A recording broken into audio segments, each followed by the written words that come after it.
തൃശൂർ തളിക്കുളം തമ്പാൻകടവിൽ നിന്ന് മത്സ്യബന്ധനത്തിനിറങ്ങിയ വള്ളം മറിഞ്ഞ് 4 പേരെ കാണാതായി. തമ്പാൻകടവ് സ്വദേശികളെയാണ് കാണാതായത്. കോസ്റ്റൽ പോലീസ് തെരച്ചിൽ ആരംഭിച്ചിട്ടുണ്ട്. വിവരങ്ങളുമായി നടരാജ് പരശുറാം ചേരുകയാണ്.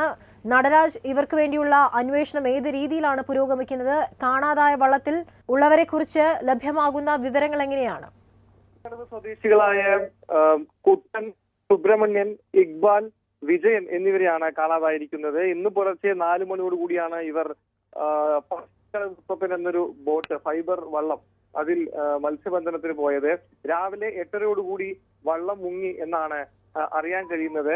ഇവർ അവസാന വള്ളം മുങ്ങുന്നതിന് മുമ്പ്, ഇവരുമായി ഒരു ബന്ധം നഷ്ടപ്പെടുന്നതിന് മുമ്പുള്ള സമയങ്ങളിൽ വീട്ടുകാരുമായി മറ്റും ഫോണിൽ ബന്ധപ്പെട്ടത്. അപ്പോൾ വെള്ളം മുങ്ങുകയാണ് എന്ന തരത്തിൽ ഇവർ വീട്ടുകാരെ അറിയിച്ചു. ഇതിനെ തുടർന്നാണ് വീട്ടുകാർ വാടാനപ്പള്ളി പോലീസും കോസ്റ്റൽ പോലീസും വിവരം അറിയിച്ചത്. ഈ കഴിഞ്ഞ ആഴ്ച അലസമായ വാർത്ത കാണുന്ന നേരത്താണ് ഏഷ്യനെറ്റ് ചാനലിൽ ഇങ്ങനെയൊരു അപകട വാർത്ത കേട്ടത്. മത്സ്യത്തൊഴിലാളികളുടെ ജീവിതത്തിലെ ഏറ്റവും സാധാരണമായ വാർത്ത. കാറ്റിലും കോളിലും അകപ്പെട്ട് അവരുടെ വള്ളം മറിയുന്നതും പിന്നീട് കാണാതാവുന്നതും കാത്തിരിപ്പിനൊടുവിൽ പിന്നെ കേൾക്കുന്നത് അവരുടെ മരണവാർത്തയുമൊക്കെ ആണല്ലോ.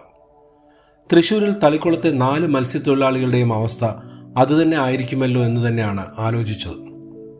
പക്ഷേ ഉച്ച കഴിഞ്ഞുള്ള വാർത്തയിലാണ് അത്ഭുതകരമായ അവരുടെ തിരിച്ചുവരവിനെക്കുറിച്ചും അതിന് കാരണമായ ഒരു യുവാവിനെക്കുറിച്ചും കേട്ടറിഞ്ഞത്. സന്തോഷകരമായ ആ ടെലിവിഷൻ വാർത്തയിലാണ് ഞാൻ ആദ്യമായി ദേവാങ് സുബിലിനെ കാണുന്നത്. തൻ്റെ പിതാവിൻ്റെ നിർദ്ദേശത്തെ തുടർന്ന് അപകട വാർത്തയറിഞ്ഞ് കടപ്പുറത്തെത്തിയ ദേവാങ് മറ്റുള്ള മത്സ്യത്തൊഴിലാളികളുടെ കൂടെ കടലിലേക്ക് തൻ്റെ ഡ്രോൺ ക്യാമറയുമായി പോവുകയും മത്സ്യത്തൊഴിലാളികളെ കണ്ടെത്തുകയും അവരെ രക്ഷിക്കുന്നതിന് വലിയൊരു കാരണമായി തീരുകയും ചെയ്തു. ഫോട്ടോഗ്രാഫിയെ സ്നേഹിക്കുന്ന ബാംഗ്ലൂർ ക്രൈസ്റ്റ് യൂണിവേഴ്സിറ്റിയിൽ കമ്പ്യൂട്ടർ സയൻസ് ബിരുദ പഠനം നടത്തുന്ന ദേവാങ് ലോക്ക്ഡൗൺ ആയതുകൊണ്ട് നാട്ടിൽ തന്നെ തുടരുകയായിരുന്നു. ദേവാങ് ആണ് ഇന്ന് നമ്മളോടൊപ്പമുള്ളത്. അത്ഭുതകരമായ ആ രക്ഷപ്പെടുത്തലിന്റെ കഥ ദേവാങ് ഇന്ന് നമ്മളോട് പങ്കുവെക്കുന്നു. കഴിഞ്ഞ മാസം 5-ാം തീയതിയാണല്ലോ ഈ ഒരു ഇതുണ്ടായതല്ലേ? നമ്മുടെ ഈ നിങ്ങൾ ഈ മിസ്സിംഗ് എന്ന് പറഞ്ഞ് അറിഞ്ഞത് ജനുവരി 5-ാം തീയതി അല്ലേ? അതെ അതെ അതെ അതെ, ജനുവരി 5. അന്നത്തെ ദിവസം രാവിലെയാണ് ഇതിനെ കുറിച്ച് അറിയുന്നത്. അതെ. അപ്പം ദേവാങ്, എൻ്റെ ചോദ്യം, ഇത് ആദ്യം കേട്ടപ്പോ ആരാണ് ഇത് പറഞ്ഞത്, ഇങ്ങനെ 4 പേരെ കാണാനില്ല എന്നും കടലിങ്ങനെ അവര് 4 പേരെ കാണാനില്ല എന്ന് പറയുമ്പോൾ നമുക്ക് ഉണ്ടാകുന്നൊരു ഇതുണ്ടല്ലോ, സാധാരണഗതിയിൽ രക്ഷിക്കാൻ അവരുടെ ആൾക്കാർ തന്നെയാണ് പോകാറുള്ളത്. പോലീസും ഫയർഫോഴ്സും ഒക്കെ കഴിയുന്നതും അവരെ സപ്പോർട്ട് ചെയ്യാന്നുള്ളത് മാത്രമേ ഉള്ളൂ. പക്ഷെ ദേവാങ് എങ്ങനെയാണ് ഈ ഒരു അവരുടെ കൂടെ പോകാനുള്ള ആ ഒരു സ്റ്റോറി ഒന്ന് ചുരുക്കി പറയാമോ? ഈ 4 പേരെ കാണണ്ടായി എന്ന് പറയുന്ന കാര്യം അറിയുന്നത് ഞാൻ ആ സംഭവ സ്ഥലത്ത് എത്തിയതിനു ശേഷമാണ്. ഇങ്ങനെ ഒരു ബോട്ട് അപകടം, ഞാൻ അവിടെ ചെല്ലാൻ കാരണം എന്റെ അച്ഛനാണ്. അച്ഛൻ ഇങ്ങനെ ഒരു ബോട്ട് അപകടം ഉണ്ടായി എന്നുള്ള ഒരു മെസ്സേജ് എന്നെ വിളിച്ചറിയിച്ചു. അപ്പൊ ഞാൻ എന്തെങ്കിലും നമുക്കൊരു വിഷ്വൽ എന്തെങ്കിലും കിട്ടിയാലോ എന്നുള്ള ഒരു ഇതിലാണ് ഞാൻ അങ്ങോട്ട് പോയത്. ആദ്യം ഡ്രോൺ എടുത്തിട്ട് പോയത്. അപ്പോൾ അവിടെ ചെന്നു. അപ്പൊ ഞാൻ നേരത്തെ പറഞ്ഞ പോലെ അപ്പോഴാണ് ഞാൻ അറിയുന്നത് 4 പേരെ നമുക്ക് കാണാനില്ല എന്നുള്ളൊരു വിവരം അറിയുന്നത്. അപ്പൊ തന്നെ അവിടെ ഞങ്ങളുടെ ഒരു പഞ്ചായത്ത് പ്രസിഡന്റ് സജിത മാഡം എന്ന് പറഞ്ഞ ഒരു മാഡം ഉണ്ടായിരുന്നു. അപ്പൊ മാഡത്തിന്റെ അടുത്താണ് ഞാൻ ആദ്യം ഈ വിവരം പറയുന്നത്. അപ്പൊ മാഡം, പിന്നെ അപ്പൊ തന്നെ ഹയർ ഒഫീഷ്യൽ MLA മാഡം ഉണ്ടായിരുന്നു. ഉടനെ തന്നെ MLA മാഡത്തിന്റെ അടുത്ത് പറഞ്ഞു, അപ്പൊ നമുക്ക് ഡ്രോൺ ഫ്ലൈ ചെയ്യണമെന്നുണ്ടെങ്കിൽ നമുക്ക് കുറെ ഒരു പോലീസ് പെർമിഷനും റെസ്ട്രിക്ഷൻസും കാര്യങ്ങളൊക്കെ ഉണ്ട്. അപ്പൊ ഞാൻ ആദ്യം പറഞ്ഞു, നമുക്ക് ഇതിന് പ്രീ റിക്വസിറ്റ് ആയിട്ട് നമുക്ക് ആകെ വേണ്ടത് ഒരു പോലീസ് പെർമിഷൻ മാത്രമാണ്. ഡ്രോൺസ് ഫ്ലൈ ചെയ്യണമെങ്കിൽ നമുക്ക് ഓൾമോസ്റ്റ് ഒരു 24 hours പ്രയർ പെർമിഷനെങ്കിലും വേണമെന്നാണ് ഇപ്പോഴത്തെ റൂൾസ് പറയുന്നത്. അപ്പോ അങ്ങനത്തെ ഒരു സമയത്താണ് ഞാൻ സാറിന്റെ അടുത്ത് പെർമിഷൻ അപ്പൊ തന്നെ MLA മാഡം ചോദിച്ചു. അപ്പൊ തന്നെ എനിക്ക് പെർമിഷൻ എടുത്തു തന്നു. അപ്പൊ ഞാൻ ആദ്യം പ്ലാൻ ചെയ്തത് ഷോറിൽ നിന്ന്, തീരത്തുനിന്ന് തന്നെ നമുക്കിപ്പോ ഫ്ലൈ ചെയ്യാം. എന്റെ ഒരു ഡ്രോണിന്റെ പ്രത്യേകത എന്താന്ന് വെച്ചാൽ അതിനൊരു 30 minutes ബാക്കപ്പും കിട്ടും.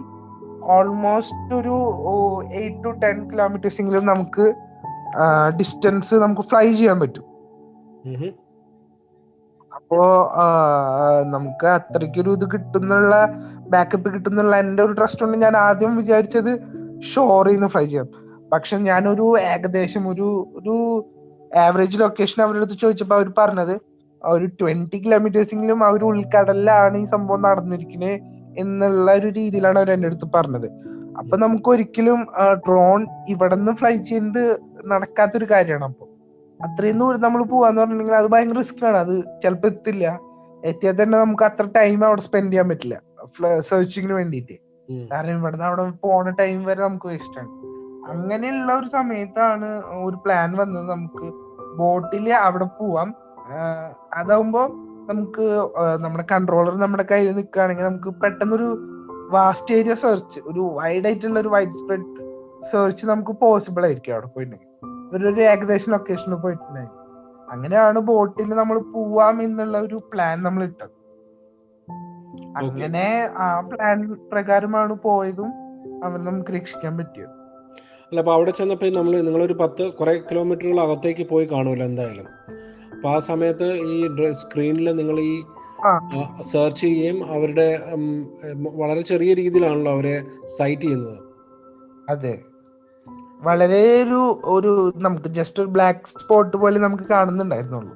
ഓക്കെ, എന്നിട്ടാണ് അവർ ഓരോരുത്തരെയും, അപ്പൊ ഈ 4 പേരെയും രക്ഷിക്കാനായിട്ട് 4 പേരും ഏകദേശം ഒരേ സ്ഥലത്ത് തന്നെയൊക്കെ ആയിരുന്നോ? അതെ അതെ, ഓൾമോസ്റ്റ്. അതായത് നമുക്ക് ഫസ്റ്റത്തെ ആൾ കണ്ടുപിടിക്കാൻ നമുക്കൊരു 15 മിനിറ്റ്സ് എടുത്തു. പിന്നെ ബാക്കി 4 പേര് നമുക്കൊരു 5 മിനിറ്റ്സിനുള്ളിൽ തന്നെ കിട്ടിയിരുന്നു. കാരണം ഒരാളിൽ നിന്ന് ഒരാളിലേക്ക് നമുക്ക് ലൊക്കേഷൻ, അവര് ഓൾമോസ്റ്റ് കണക്റ്റഡ് ആയിരുന്നു. അവര് തമ്മിൽ കമ്മ്യൂണിക്കേറ്റ് ചെയ്തോണ്ടിരിക്കുന്നുണ്ടായിരുന്നു. അപ്പൊ അതുകൊണ്ട് നമുക്ക് ഭയങ്കര ഒരു സുഖമായിരുന്നു അത്. ഓക്കെ, ഇതെന്താ പറ്റിയത്? അവരുടെ ബോട്ട് കാറ്റത്ത് മറിഞ്ഞു പോയതാണോ അതോ? അതായത് കടലിൽ ഹെവി വിൻഡ്സ് ഉണ്ടായി. അപ്പൊ ആ വിൻഡില് അവരുടെ വേവ്സ് വന്നു പെട്ടെന്ന് കടലില്. അപ്പൊ അതില് ബോട്ടില് വെള്ളം കയറി വെയിറ്റ് കയറിയിട്ട് ബോട്ട് അങ്ങനെ തന്നെ താഴ്ന്നു പോവാണ് ചെയ്തത്, വെയിറ്റ് കൂടിയിട്ട്. കാരണം അവരുടെ ബോട്ടിൽ അത്രയധികം ഫിഷ് ഉണ്ടായിരുന്നു. ഒരു 25K വർത്ത് 25,000 രൂപയോളം വില വരുന്ന ഫിഷ് അവരുടെ ബോട്ടിൽ ഉണ്ടായിരുന്നു. പ്ലസ് ഈ വെള്ളം കൂടി കയറിയപ്പോ ഓവർ വെയിറ്റ് ആയിട്ടാണ് ആ ബോട്ട് അവിടെ അങ്ങനെ താന്നു പോയത്. പിന്നെ വിൻഡും വന്നു, നല്ല സ്ട്രോങ് ആയിട്ടുള്ള വിൻഡ് ഇങ്ങനെ അടിച്ചപ്പോ അങ്ങനെ തന്നെ അവിടെ ഡ്രൗൺ ആയി പോവുകയാണ് ചെയ്തത്. ഡ്രോണിന്റെ ഒരു സാധ്യതയെ കുറിച്ച് എപ്പോഴെങ്കിലും ദേവാംഗ് മനസ്സിൽ ആലോചിച്ചിട്ടുണ്ടോ? ഒരു ഫോട്ടോഗ്രാഫി എന്നുള്ളൊരു പെർസെപ്ഷനിൽ അല്ലാതെ ഒരാളുടെ ജീവൻ രക്ഷിക്കാൻ പറ്റുന്നൊന്നും നമ്മൾ ഇതുവരെ ചിന്തിച്ചിട്ടുണ്ടായിരുന്നില്ല. പക്ഷെ ഇതേപോലെ ന്യൂസുകൾ മുന്നും കേട്ടിരുന്നു, കടലില് നമുക്ക് കുറെ സംഭവങ്ങൾ കാണാണ്ട് പോവാ. അപ്പൊ അങ്ങനത്തെ ഇഷ്യൂസ് ഒക്കെ നമ്മൾ മുന്നും കേട്ടിരുന്നു. അപ്പോഴൊക്കെ ഞാൻ ചിന്തിച്ചിരുന്നു, നമുക്ക് ഡ്രോൺ കൊണ്ടുപോയി എന്തുകൊണ്ട് സെർച്ച് ചെയ്തുകൂടാ, കിട്ടില്ലേ, നമുക്ക് ഡീപ് സീലൊക്കെ എത്ര വേണമെങ്കിലും നമുക്ക് സെർച്ച് ചെയ്യാലോ എന്നുള്ളൊരു പ്ലാനൊക്കെ എനിക്ക് ഉണ്ടായിരുന്നു. പക്ഷെ അന്ന് നമ്മളതൊരു ഒരു റോബറി പോലത്തെയൊക്കെ നമുക്ക് തോന്നി. അങ്ങനത്തെ ഒക്കെ എന്തെങ്കിലും ഇഷ്യൂ നമ്മൾ വെറുതെ അതിൽ തലയിടേണ്ട ആവശ്യമില്ല എന്ന് ഞാൻ ചിന്തിച്ചിട്ടാണ് പിന്നെ അത് വിട്ടത്. പക്ഷെ ഇതിപ്പോ അവിടെ ചെന്നപ്പോ തന്നെ അറിയുന്നത് 4 പേരുടെ ജീവനാണ്. പിന്നെ നമ്മളൊന്നും ചിന്തിക്കാൻ നമുക്ക് ഉണ്ടായിരുന്നില്ല. ഈ ഏതെങ്കിലും ഒരു സമയത്ത് ഇപ്പം ഡ്രോണൊക്കെ പ്രാക്ടീസ് ചെയ്യുന്ന സമയത്ത് വീട്ടിലാണെങ്കിലും പറഞ്ഞിട്ടുണ്ടാവുമല്ലോ, അല്ലെങ്കിൽ അറിയാവുന്ന ആൾക്കാർ പറയും, നീ ഇങ്ങനെ ഇതൊക്കെ വെറുതെ സമയം കളയാതെ പോയി പഠിക്കാൻ നോക്കുന്നു പറഞ്ഞിട്ടുണ്ടോ?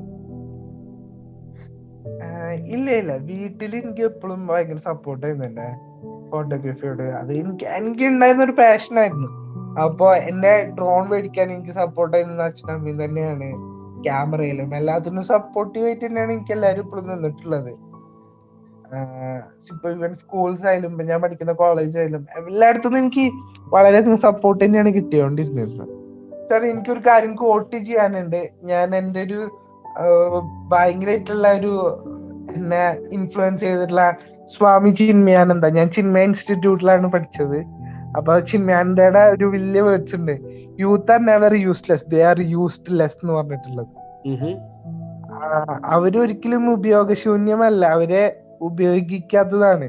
നമ്മള് യൂത്തിനെ യൂസ് ചെയ്യേണ്ട പോലെ യൂസ് ചെയ്യുകയാണെങ്കിൽ അത്രയധികം പൊട്ടൻഷ്യൽ ഉള്ള ഒരു ഗ്രൂപ്പ് തന്നെയാണ് സാർ. ഈ ആദ്യം ഇവര് ബോട്ടിലേക്ക് നിങ്ങൾ അവിടെ ചെല്ലുന്ന സമയത്ത് ഇവരെ രക്ഷിച്ചല്ലോ, അപ്പോൾ അവരുടെയൊക്കെ എങ്ങനെയാ അവർ റെസ്പോണ്ട് ചെയ്തെന്ന് ഓർമ്മയുണ്ടോ? അവര് എന്റെ അടുത്ത് അപ്പൊ ആദ്യം കേറി വന്ന് ഞങ്ങളുടെ അടുത്ത് പറഞ്ഞ 2 വാക്കുണ്ട്. അവരാദ്യം പറഞ്ഞത് പേടിക്കണ്ട എന്നുള്ള വാക്കാണ്. അതായത് 6-7 മണിക്കൂർ ഡീപ് സീല് അവര് കിടക്കാണ്. അവര് മരണത്തിന് തീർച്ചയായിട്ടും അവർ കണ്ട് മുഖാമുഖം കണ്ട നിമിഷങ്ങളുണ്ട്. അപ്പൊ അതിനൊക്കെ ശേഷം നമ്മൾ അവരെ രക്ഷിക്കാൻ പോകുമ്പോ അവര് നമ്മുടെ അടുത്ത് പറയാണ് പേടിക്കണ്ടെന്ന്. അപ്പൊ ആ ഒരു 2 വാക്ക്, അതായത് അവർക്ക് അപ്പോഴും ഒരു പേടിയില്ല. അവര് അതും അവർക്ക് അതും ഹാപ്പിയാണ്. അങ്ങനത്തെ ഒരു സിറ്റുവേഷനിൽ അവർ പറയാണ് പേടിക്കണ്ട. അതൊരിക്കലും നമുക്ക് മറക്കാൻ പറ്റാത്ത 2 വാക്ക് തന്നെയായിരിക്കും സാർ. നമുക്ക് ഒരിക്കലും അത് എന്താ പറയാ, അത് ഒരാളല്ല, ഒരു 4 പേര് നമ്മുടെ അടുത്ത് പറഞ്ഞ ഒരു വാക്ക് തന്നെയാണ് അത്, പേടിക്കണ്ട എന്നുള്ളത്. അതൊരിക്കലും ഞാൻ മറക്കില്ല. അത് എനിക്ക് ജീവിതത്തിൽ എപ്പോഴും ഇൻസ്പിറേഷൻ ആയിട്ടിരിക്കും. നമ്മൾ പല ആൾക്കാരും ചെറിയ ചെറിയ പ്രശ്നങ്ങൾ ഉണ്ടാകുമ്പോഴും വീട് വിട്ടു പോവുക, ആത്മഹത്യ ചെയ്യുക, ചെറിയ ചെറിയ കുട്ടികൾ വരെ ചെറിയ മാർക്ക് കുറഞ്ഞു, അതുപോലെ സില്ലി ആയിട്ടുള്ള റിലേഷൻഷിപ്സും കാര്യങ്ങളൊക്കെ പറഞ്ഞിട്ട് ഇങ്ങനത്തെ ചെറിയ കാര്യങ്ങളൊക്കെ വേണ്ടിയിട്ട് ആത്മഹത്യ, ഒളിച്ചോട്ടം, അങ്ങനത്തെ വലിയ വലിയ കാര്യങ്ങളൊക്കെ ചെയ്യുന്നവർക്കുള്ള വലിയൊരു ഇൻസ്പിറേഷൻ തന്നെയാണ് അവര്. അവര് തന്നെയാണ് സാർ എപ്പോഴും ബ്രേവ് ഹീറോസ്. ഒരു കാര്യം കൂടെ ചോദിച്ചോട്ടെ, ഈ ഒരു സംഭവത്തിന് ശേഷം ദേവാങ്ങിന്റെ ഭാവി പരിപാടികളിൽ എന്തെങ്കിലും മാറ്റം വന്നിട്ടുണ്ടോ? അതായത് എഞ്ചിനീയറിംഗ് പഠിച്ചതിന് ശേഷം? ഇല്ല, ഇതൊരു ജസ്റ്റ് ടെമ്പററി ആയിട്ടുള്ള കാര്യങ്ങളാണല്ലോ സാർ ഇപ്പൊ എല്ലാം നടക്കുന്നത്.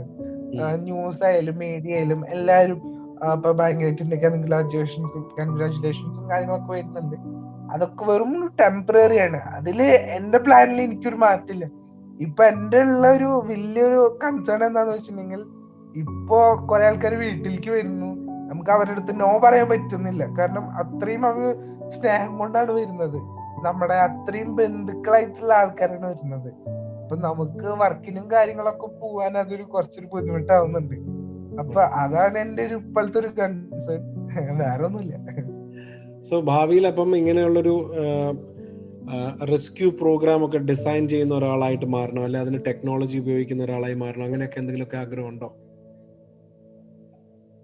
തീർച്ചയായിട്ടും സാർ, എനിക്ക് അങ്ങനത്തെ എന്തെങ്കിലും, അതായത് ഹ്യൂമാനിറ്റിക്ക് എപ്പോഴും എന്തെങ്കിലും ഗുഡ് ചെയ്തോണ്ടിരിക്കുക, നല്ലത് എപ്പോഴും ചെയ്തോണ്ടിരിക്കാനുള്ള ഉദ്ദേശം എനിക്ക് എപ്പോഴും ഉണ്ട്. അത് ഇന്നൊരു രീതിയിൽ നിന്നില്ല, എന്നെ കൊണ്ട് പറ്റുന്ന എല്ലാ രീതിയിലും. So thank you so much for inspiring all of us, ദേവാങ്.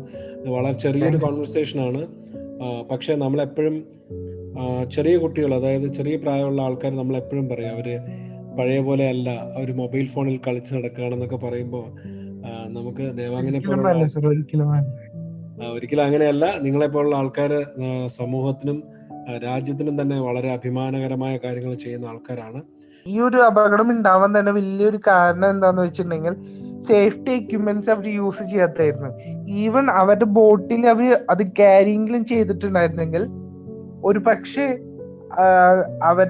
അവർക്ക് ഇങ്ങനത്തെ ഒരു പ്രശ്നം പറ്റില്ലായിരുന്നു. ഇപ്പോഴവര് ഒരു 6 മണിക്കൂർ നിന്നപ്പോഴേക്കും അവര് ഫെഡപ്പായി. പക്ഷെ അവരില് സ്ട്രോങ് ആയിട്ടുള്ള സേഫ്റ്റി എക്യുപ്മെന്റ്സും കാര്യങ്ങളും ഉണ്ടായിരുന്നുണ്ടെങ്കിൽ ഒരു 6 ദിവസം വരെ അവർ നിന്നാലും അവർക്കൊരു കുഴപ്പമുണ്ടാവില്ല. ഇപ്പോ വ്യക്തമായുള്ള സേഫ്റ്റി എക്യുപ്മെന്റ്സ്, അത് ബോട്ടിലായാലും റോട്ടിലായാലും, ഈവൻ റോട്ടിലെ ആൾക്കാർ പോകുമ്പോഴും പല ആൾക്കാരും പറയും ഇവിടെ ഒന്ന് അടുത്തേക്കല്ലേ, അല്ലെങ്കിൽ അപ്പുറത്തെ വീട്ടിലേക്ക്, അല്ലെങ്കിൽ ജസ്റ്റ് ഒന്ന് കടയിലേക്ക് പോകുമ്പോ ഹെൽമെറ്റ് വെക്കില്ല, അതേപോലെ സീറ്റ് ബെൽറ്റ് ഇടില്ല. അപ്പോ ജസ്റ്റ് നമ്മളിപ്പോ പോകുന്നത് അടുത്തേക്കായിരിക്കും, പക്ഷെ അപ്പുറത്തുനിന്ന് വരുന്ന വണ്ടി അല്ലെങ്കിൽ അവരുടെ ഒരു അശ്രദ്ധ കാരണം നമുക്ക് പറ്റുന്നത് ചിലപ്പോ വലിയ കാര്യങ്ങളായിരിക്കും. അത് എല്ലാരും എപ്പോഴും ശ്രദ്ധിക്കണം എന്നുള്ള ഒരു വലിയൊരു ആഗ്രഹം എനിക്ക്. സേഫ്റ്റിക്ക് കൂടുതൽ ഇമ്പോർട്ടൻസ് കൊടുക്കുക, അതിനനുസരിച്ച് കാര്യങ്ങൾ ചെയ്യുക, അല്ലേ? അതെ. തീർച്ചയായിട്ടും ആ ഒരു തോട്ടോടുകൂടി നമുക്ക് ഇത് ഇവിടെ അവസാനിപ്പിക്കാം. Thank you so much Devang. യുവാക്കൾ മൊബൈൽ ഫോണിൽ സമയം കളഞ്ഞിരിക്കുന്നവരാണ് എന്ന് പറയുന്ന ഒരു കാലത്താണ് ദേവാങ്ങിനെ പോലെയുള്ളവർ ടെക്നോളജിയുടെ സഹായത്തോടെ യാദൃച്ഛികമായെങ്കിൽ കൂടി 4 പേരുടെ ജീവൻ രക്ഷിക്കുവാൻ കാരണമായത്. ദേവാങ് മുൻപ് സൂചിപ്പിച്ചതുപോലെ സ്വാമി ചിന്മയാനന്ദയുടെ ആ പ്രസിദ്ധമായ വാചകം നമുക്ക് ഒരിക്കൽ കൂടി ഓർമ്മിക്കാം: youth are not useless, they are used less. 2018-ലെയും 2019-ലെയും പ്രളയകാലത്തും മറ്റെല്ലാ അവശ്യ സമയങ്ങളിലും ഇപ്പോൾ തളിക്കുളത്തും ഒക്കെ നമ്മെ വീണ്ടും ഓർമ്മിപ്പിക്കുന്നത് അത് തന്നെയാണ്. ഒരു രാജ്യത്തെ പകുതിയിൽ കൂടുതൽ യുവശക്തി ടെക്നോളജിയുടെ സഹായത്തോടെ ഒന്ന് മുന്നിട്ടിറങ്ങിയാൽ ഒരു രാജ്യം എന്ന നിലയിൽ നാം ഒരിക്കലും തിരിഞ്ഞു നോക്കേണ്ടതില്ല. ദേവാങ്ങിനെ പോലെയുള്ള കോടിക്കണക്കിന് ചെറുപ്പക്കാർ അവരുടെ ദൗത്യം അറിഞ്ഞു മുന്നേറാൻ അവർക്ക് കഴിയട്ടെ എന്ന് ആശംസിച്ചുകൊണ്ട് വീണ്ടും ഒരു പുതിയ എപ്പിസോഡുമായി കാണുന്നതുവരെ നന്ദി.